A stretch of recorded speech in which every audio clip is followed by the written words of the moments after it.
guys, welcome to my miracles. Today we're going to be doing a video on అక్షర పదాలు.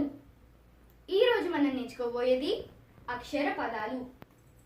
ద్విత్వాక్షర పదాలు. ఒక అక్షరం కింద అదే అక్షరం ఒత్తు వచ్చి చేరితే దాన్ని ద్విత్వాక్షరం అంటారు. ఉదాహరణ అక్క.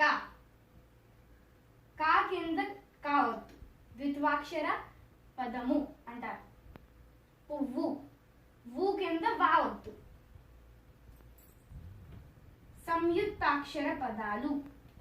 ఒక అక్షరం కింద మరొక అక్షరం ఒత్తు చేరిన దాన్ని సంయుక్తాక్షర పదాలు అంటారు. ఉదాహరణ వార్తలు. రా కింద తా ఒత్తు.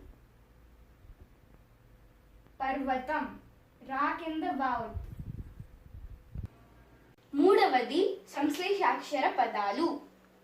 ఒక అక్షరం కింద రెండు వేరు వేరు హల్లులు ఒత్తులు వస్తే దాన్ని సంశ్లేషాక్షరం అంటారు. ఉదాహరణ వస్త్రం, లక్ష్మి.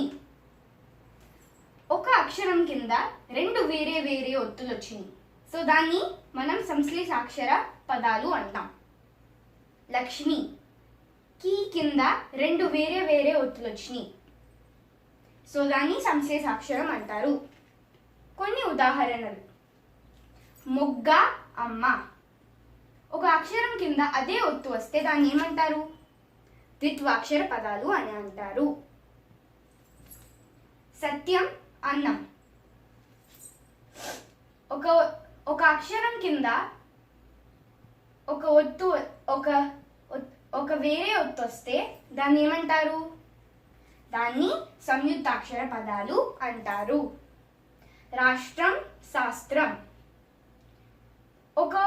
ఒక అక్షరం కింద రెండు వేరే వేరే ఒత్తులు వస్తే దాన్ని ఏమంటారు? సంశ్లేషాక్షర పదాలు అంటారు. Bye guys, please like, share, subscribe and hit the share button so you don't waste any of my videos.